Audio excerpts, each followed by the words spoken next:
Hello, everybody, and welcome to Blue Jays Today. We're your boys. We always have something to say with the Toronto Blue Jays. I'm your host, Nicholas Playalog. And I'm your host, Adam Peddle. And today, guys, it is opening day. We made it, everybody. The Toronto Blue Jays are going to play regular season baseball today against the Tampa Bay Rays. We're going to look ahead at this game today and as well as the following games this series against the Rays, breaking down the pitcher matchups, the lineups, and what can you expect from your Toronto Blue Jays. Before we get into it, guys, make sure to like, comment, and subscribe if you enjoy Blue Jays news and content. First of all, Nick, congratulations, you made it. I know, for me and everybody here, it's been a tough off season, right? Like, when you think back at the ebbs and flows of this whole thing, the plane debacle, we thought we were getting Cody Bellinger, not getting Cody Bellinger. It's been wild, everybody. Facts. So I'm so excited that literally later today, we are watching some actual baseball because we need to see this team take the field to see what we have in store for 2024 in general. Now, how we're going to structure this, guys, we're going to look at the offense, we're going to look at the pitchers, we're going to look at the matchups as a whole. But before we get into that, I do need to share a couple of statistics just to remind everybody who we are up against. Tampa Bay Rays. They have whooped our ass time and time again. Yes, in fact, we have not had a winning season record against the Tampa Bay Rays since 2017. Yep. 6 years. That sounds about right. Kind of shocking that it was during the time when we were really bad, but I guess they must have been really bad as well. So. Yeah, exactly. But 6 years, they've had our number. They've had our number against the core of guys, right? Guerrero and Bichette. All they've known, those guys, when it comes to the Tampa Bay Rays, is we lose more than we win, which sucks, and I want that to change. Yeah, I mean, the Tampa Bay Rays this offseason have gone through a little bit of debacle themselves. I mean, they trade away their top pitcher in Tyler Glasnow. The whole Wander Franco scandal. They lose their best player that was supposed to be their guy for the next 10 years. He's gone now, dealing with his own issues. And now you look at the Tampa Bay Rays team who got some injuries coming in, especially with that rotation, which is a part of their strength, their pitching staff. But they still got that good offense, right? So they're still going to be a good team. They're not going to be an easy team to walk over. And a lot of people are still saying that they're going to be in there for the wild card. Well, exactly, right? And I mean, like, everything that I'm reading off right now, this is just, like, history, right? Things are going to change. 2024 going to be different. We got Danny Burgers and IKF now. Oh, so game watch changers. out, right? But then also, too, folks, the stadium. Tropicana Field. Holy mother of God. This place just eats the Toronto Blue Jays alive. They got a record of 90 and 134. And if you do the math, that works out to be about 40%. So 40% of the games we win when we go to the Trop. That is not very good. That is one of our worst records at any place ever. So that just sucks. I mean, Tropicana Field is probably one of the worst stadiums to come in as an opposing team because you got to deal with that, like, disgusting roof. Yep. It literally is the same color as the baseball. As an outfielder, if you're not used to it, you're going to lose that fast. You take your eye off it for 1 second, it's gone. Infielder pop-ups, take your eye off it for 1 second, it's gone. So that's a disadvantage. So Tampa Bay Rays are used to playing in that sort of ballpark. I can understand why they have an advantage there. Exactly, right? So just to let everybody know, walking in right now, just over the past 6 years, and historically speaking, we should be considered the underdog. But of course, we got to factor in everybody that's on the squad. So let's take a look at the offense, guys. This is the Toronto Blue Jays offense that you're going to be rolling with to at least start the season. Now, some things may change as the series goes on. But as you guys know, no Danny Jansen, right? He's injured right now. We're not seeing him here, but you might see Ernie Clement at one point this series. But these are your main dudes walking into the Trop. Yeah, and you might see Brian Servant come in. Alejandro Kirk might not be starting every single game, and especially this season walking in. Even though you don't have any dirty hands Jansen, you think, oh, Kirk will just DH some days. Well, now you got to deal with the factor that, well, Justin Turner is going to be taking up the DH spot a lot. Will he get some opportunities over at third, at first? I think so. But then if he gets opportunities at first, then what are you going to do with Vladdy? So a little bit of a complication there, just in terms of that matchup. Now, the guys that I'm really looking for in this series is Vladimir Guerrero Jr. We talked to Joe Siddle about it. We've been talking about him for 4 years now on this channel. He's got to go. And if he doesn't get out to a great start out of the gate, it's going to suck, but it's a long season. We can't overreact, especially the Tampa Bay Rays. They pitched the Toronto Blue Jays very, very well. Yeah. You know, especially with Vladimir Guerrero Jr., who has had trouble in the past handling that fastball. They're going to attack him with the fastball. Can he handle it? That's something to look out for. And as well, your guy, Alejandro Kirk, he's been very, very good this spring training. Yeah, exactly, right. And speaking of Joe Siddle, that was one of his guys for this year that he's going to have a phenomenal season, thinking that Alejandro Kirk is going to get back to where he was in 2021, 2022. And I do agree with him. So that's the Toronto Blue Jays lineup. Let's take a look at the Tampa Bay Rays lineup because we got to know our opponent. Now, these guys last year, this offense was phenomenal, and it shocked a lot of people because usually the strength of the Tampa Bay Rays is their pitching, which we're going to get to. But you had a lot of guys really pop off. I mean, Yandy Diaz, he is phenomenal at baseball. Randy Arozarena, we know what he can do. Brandon Lowe, he had he had a down year, but I was looking at it, 771 OPS in his down year. That's still pretty good, right? Harold Ramirez. Now, let me tell you about Harold Ramirez. Harold Ramirez was a J killer last year. Yes, he was. He was a J killer. He had the most hits against the Toronto Blue Jays out of anybody on the Tampa Bay Rays. 16 is what he had last year. I think I remember picking him for J Killer one week when we spun the wheel, and I think it did pretty well. Yeah, exactly. So, I mean, like, that guy, you got to watch out for him. Isaac Paredes, we were looking at potentially trading for him. He is really good. And then I was looking at this guy right here, Richie Palacios. You know that name. Palacios. Yeah, I do.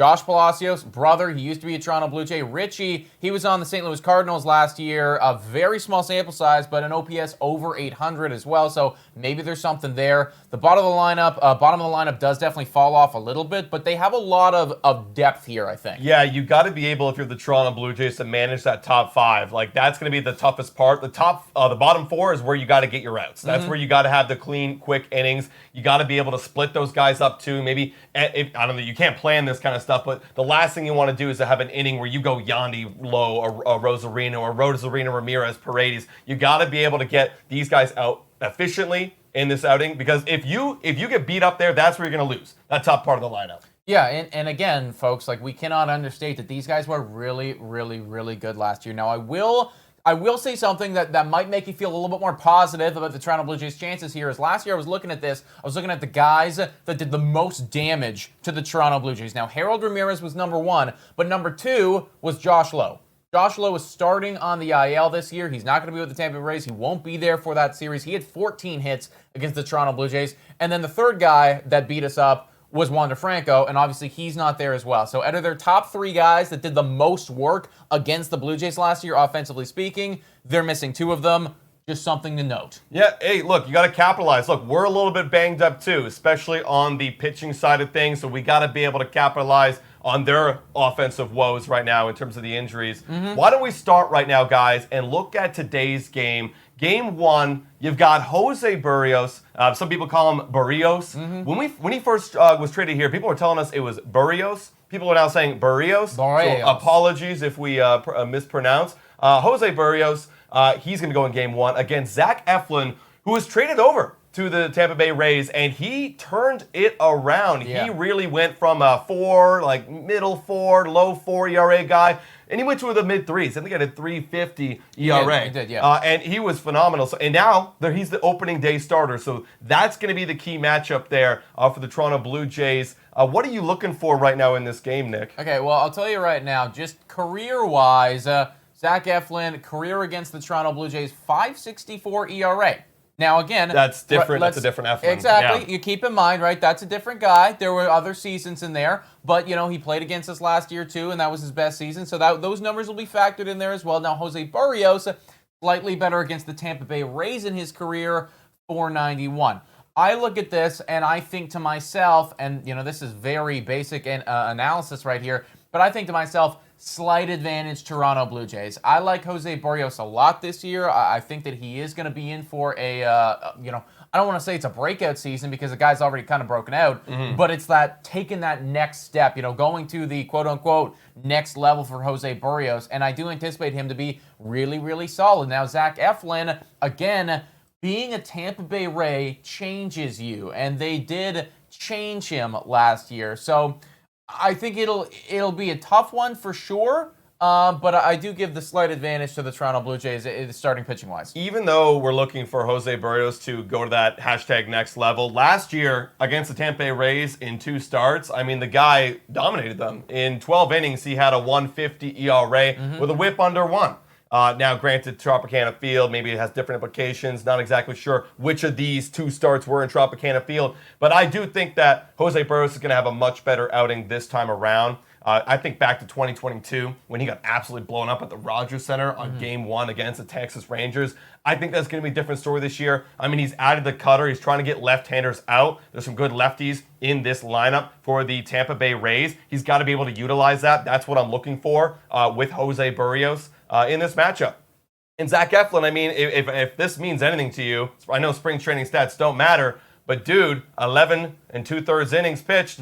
He's gotten beat up a little bit. I know it doesn't really matter, but that's something to note. Maybe he's not the best coming into the season where Jose Burrios is. So I'm kind of with you on that, Mark. I think it's going to be a gritty matchup to begin the series. But I think it's going to be advantage Blue Jays. I agree. Let's move on to game number 2, guys. It's been confirmed that, they haven't announced it, but we know it's going to be Chris Bassett for the Toronto Blue Jays. It will be Chris Bassett. He's going to be going up against Aaron Civale, another relatively recent acquisition for the Tampa Bay Rays. Now, Civale against the Toronto Blue Jays in his career, 6.07 ERA.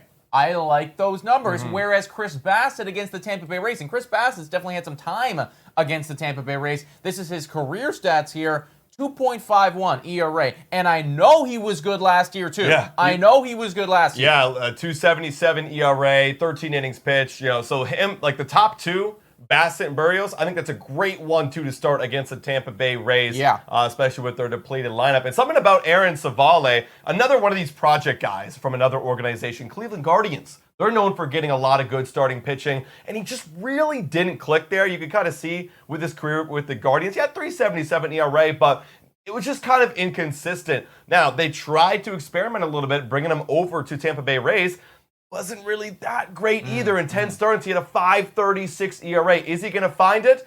Well, again, spring training, if that means anything to you, he really was trying to experiment with some things, and ERA is a little bit inflated. So maybe he could be someone that the Blue Jays can jump on. And based on these first 2 starts, Nick, I'm actually really liking the matchup. Yes, these are supposed to be the guys for the Tampa Bay Rays, but if these are the quote-unquote guys, the top 2 guys, and we could jump on them early, that's huge for the rest of the series. Well, I'll tell you right now, everybody, starter-wise, I'm all on the Toronto Blue Jays train. We're going to give our projections and predictions for this entire series at the end of this video, so if you're still watching right now, stay tuned till then. But it's going to come down to the bullpen for me, which we're going to touch on. Sure. But starting pitching, I like Toronto Blue Jays, especially in this matchup here. I feel like this one for me is like the closest thing that we have to a big swing, I think, screw it. I'll touch a little bit on the bullpen right now because these first 2 games are critical, right? We've talked about how Romano and Swanson aren't going to be starting the year with the Blue Jays with their own injuries. Getting some lengthy starts out of Burrios and Bassett, 6 innings each, that's going to go a long way, especially later on in the series when you're going to be needing some more innings. That's going to be huge. On the Tampa Bay Rays side of things, their innings aren't as necessary as in the past. They use their bullpen a lot. I mean, they'll take guys out in the 4th, the second time through the lineup. They'll do that just to optimize. The guys. Kevin Barker always says the guys with the khakis in the front office doing all the statistics. They say take them out after 2 go arounds. So I think they're going to be not necessarily worried about the bullpen. It's the Blue Jays where we're more traditional, you got to worry more about. Yeah, well, I'll tell you right now, my keys to victory are very simple here because I am worried about the bullpen. I am worried about the Tampa Bay Rays bullpen. In fact, I would argue that their bullpen, that second half of the ball game, that's going to be a hell of a lot harder for these Toronto Blue Jays to score runs than the first half. You need to score on Aaron Civale. That's what I'm thinking, right? You got to beat up on Civale. You got to beat up on Eflin because that Tampa Bay Rays bullpen is really damn good. Yeah. They were very good last year. They've always been good. I mean, we're not going to count out this goddamn Tampa Bay Rays front office. I'm thinking that the way that you win this series, and we got to get to the next 2 games here, but the way that you win this series is you have to score 3 or more on their starters. You have to. Because once the bullpen comes out, we lose that battle with Romano and Swanson out. Well, and like I was saying, how they utilize their bullpen, I mean, you might only have each batter have 2 chances, right? I know Eflin, they like to give him a little bit more length, and same with Savali. Let's see how they do. Maybe starting the year, they only get him like 2 times through the lineup, and then they're out. Like, they're going to have that flexibility, and you might see the Rays, and they're not worried about, like, burning their bullpen. You might see the Rays calling guys up, making trades earlier in the season. You always see them doing that from other organizations, getting guys, because they have great scouting team. They know which guys to get, so they're not worried about starting the bullpen in the 4th or 5th, and because it's so good, because they know the matchups. Well, that's the thing. That's their luxury with the coaching that they have. Let's take a look at Game 3 really quickly, folks. You got Little starting for the Tampa Bay Rays. I mean, this guy is kind of another project dude for them. Yusei Kikuchi should be the Toronto Blue Jays starter. Kikuchi against the Tampa Bay Rays in his career, you'd think that it'd be inflated because he's had some bad years before. He's got a 3.48 ERA against them in his whole career. So, again, just something to note right there. Clearly, he has pitched well against them in the past. I mean, Little, like, I pulled the numbers, but, like, this guy's barely played against us. He's got an ERA over 6 against us in his career, but, we haven't seen him too much. So, either way, folks, again, I like our chances here, starting pitching-wise, in this matchup as well. Yusei Kikuchi against Zach Little. I like this one a lot. How many innings are we going to get out of Kikuchi? How quickly can we jump on Zach? Well, that's exactly it. If you look at how they used the Tampa Bay Rays, how they used Zach Little, it was a opener and slash, starter. Like he actually only started 14 games out of the 26 that he played. The ERA was decent. So again, this is gonna when you're seeing this series unfold, you're gonna start to see them utilize that bullpen a lot, especially in the back half of that rotation. They have a lot of guys injured right now, so they have to be able to utilize that bullpen in the back half of their rotation. Now, one more little note about Yusei Kikuchi. He was great in his career, but last year when he made all the adjustments, he actually hasn't faced. Oh yeah, no, he did. Excuse me. He did. 5.40 ERA in 3 games, 20 innings. So he actually got beat up a lot. 1.550 WHIP. So that's something to know. When he made the adjustments, who's this new Yusei Kikuchi and versus this new Tampa Bay Rays? Yusei Kikuchi got beat up. Interesting. They like that version of him a little bit better, folks. I'm still on the train of I like our starters versus their starters. And getting to the final matchup, I feel like that is absolutely going to be the case. There is a chance in Game 4. Now, this is not a guarantee. Maybe by the time that this podcast comes out, because we're filming this on Wednesday, it's coming out Thursday morning, maybe we'll know if this is happening or not. Right. But Kevin Gausman could potentially be going this day. Could potentially be going. And I mean, if Kevin Gausman can go, then oh my gosh, I love that for us. Right. That's phenomenal. If not, it's going to be Bowden Francis, which I'm still excited about. I think that he's still got potential there. But obviously, there is a swing between Bowden and Kevin Gausman. Either way, whoever starts, you're going to definitely need your bullpen. And 4 days in a row, if you got to get the good starts, it's going to be a domino effect if you don't get length out of that starting rotation early in this series, because you're going to feel it on this day. This is the one where I'm most worried about. If you get beat up and the Tampa Bay Rays chase our starters out of the game early, which they have been known to doing in the past. If they do that, Game 4, you might see some really bad matchups where in the 4th, if Kevin Gausman is going, if he is getting his pitch count up there, he gets chased. You got Nate Pearson up against Randy or something like that. You got not favorable matchups. This one is wild for me. We'll have to see what happens as we go through the series. They're probably going to have, and it looks like doing some research, Tyler Alexander, who's again it's funny, the common theme with all these Rays pitchers is that they get him from other organizations to come in and experiment with. He came over from Detroit last season, and we'll see how many innings he does. He's apparently going to be, someone's going to open in front of him, and then he's going to come out because he's a soft throwing lefty. So they're thinking maybe they throw in a hard throwing righty in front of him, which, if I'm going to also be honest, those type of games scare me more than the Savales and the Eflins, because you're going to get different matchups for every single batter and every single plate appearance. I'm telling you right now, guys. I'm telling you right now. The bullpen comes out. I'm thinking this is how it goes. I'm thinking that when the bullpen comes out for the Tampa Bay Rays, you are looking at a maximum of 1 to 2 potential more runs for the Toronto Blue Jays.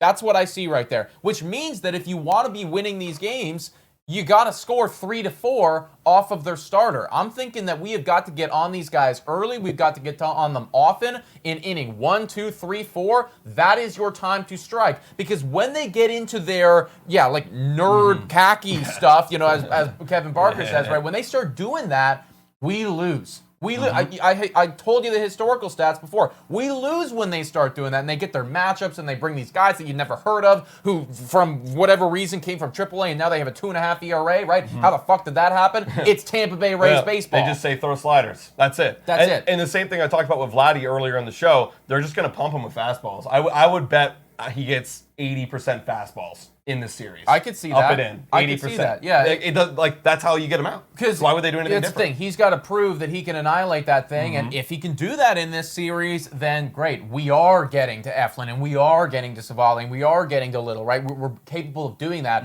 But they're going to throw all of your kryptonite at you. They're going to throw all of your kryptonite at you. And I just think that the Blue Jays, offensively speaking, have a better chance against the starters. Now, on a pitching side of things, I completely echo what you're saying here. Length, especially in those first two games, and with Yusei Kikuchi as well, we need minimum 5 innings from all of those guys. We need minimum 5 innings from all those guys. If we can get 6 or more, oh my God, we're laughing. I'd even say we need at least a 6 out of there somewhere, because every inning counts. Every inning out of that bullpen counts, especially early in the season. Again, I don't need to say the injuries again, but we all know the problem back there.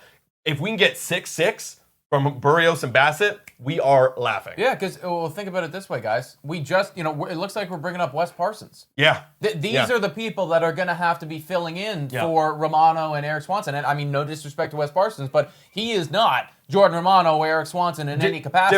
Different situations they'd be pitching him in. Of course. He'd be in the bottom half. Like he'd be against Randy Rosarina in the second time through the lineup if things go bad. Exactly, right? And that's the thing, right? When you get to, because maybe you don't see him in game 1, maybe you don't see him in game 2, maybe you don't even see him in game 3.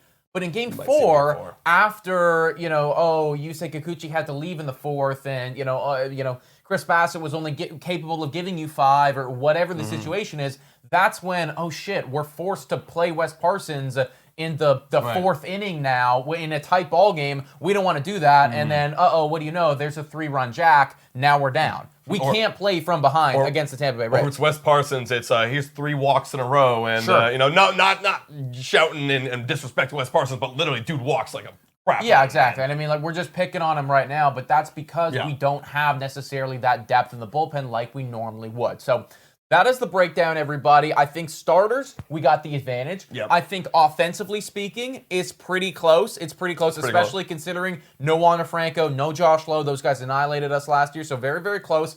Bullpen, I give the advantage for sure to the Tampa Bay Rays. So get to the starters early. Whoa, time for your daily Betway breather. A quick reminder that the best place to bet is on Betway. Must be 19 years of age or older to play. In collaboration with iGaming Ontario, please bet responsibly. Now, back to the content. With all that being said, let's go over to Betway right now, make our prediction for Game 1. Right now, the line, I think it's 2.15 for the Toronto Blue Jays, so slight underdog right there. Tampa Bay Rays, 1.74. Personally, for me, I'll say right now, I think I'm going Jays Game 1. Yeah, I mean, we kind of broke it down where I like the matchup versus Jose Berrios and Eflin. And, to be honest, you could toss up the lineups either way, like we said. But I think that they're going to give Eflin a little bit more length, and I think the Blue Jays can probably bounce on him, a little bit early. I do like how we're the underdogs in this situation, so this feels like a safe kind of bet for me. Well, this is, again, it's going off of history right now. Yeah. I cannot understate 90 and 134 at the Trop. That is just something that we have to consider in all of this. I know that some of the matchups look good, but we just simply, for whatever reason, we can't play there, So anyways, that's Game 1. Shout out to Betway, by the way, guys. They're absolutely phenomenal. For me, Game 2, Chris Bassett, that feels like a dub. I'm all over that one. What about you? I think that's where I'm going to go in terms of Game 2. Same reason, Savale, they might give him a little bit more length, and that's actually advantage for the Toronto Blue Jays. Yeah. I am, however, going to say that then we win 2 in a row. We go 2-0. The pitching matchups for me, the fact that the bullpen at this point is probably going to be starting to get used a bit more, that scares me. We lose the next 2 in a row. That's where I'm at. That's exactly my prediction right there. And to be honest, going 2-2 in the Trop to begin the series is a win for me. If you could split the series on the road in the Trop against a divisional rival, that's great. And I think that's exactly what's going to happen. If we drop one of those first 2 games, I'm not going to feel confident going into the rest of the series. Well, dude, if we split at the Trop, that is significantly better than our career average. Yeah, that's legitimately just how it goes, guys, because we can't play there. Statistically speaking, or looking at what's happened in the past, we should lose 3 out of 4 here. That's just the way that things Yeah. have gone the past couple seasons. I'm thinking this is a different team. I like the starting pitching. Bullpen scares me, but I think that we can split it. Yeah, I think we're obviously being a little bit hopeful that we split it, thinking we locked down the first 2 games, but I can realistically see that first 2 games, one of them dropping, one of them winning, and then the next 2 are all in Tampa Bay Rays' favor. If anyone has any other predictions other than that, like if you think we're going 3-1, I want to hear why. Yeah, I want to hear why you think so. Give me the reason, folks. But please let us know your thoughts about all this in the comments down below. Also, everybody, if you're watching this video on Thursday, we are going to be live in just a couple hours doing opening day. And hell, if you're watching this video on Friday, well, guess what? We're going to be live in a couple hours after that, too. We're going live for every single game in this series, folks. We want to see all of y'all there. Guys, and please make sure to like, comment, and subscribe to Blue Jays Today, and $3 a month to become a Patreon member. Shout out and thank you to all of our current Patreon members and to our YouTube members. You guys are absolutely awesome. Thank you so much for watching. And as always, go Jays, go!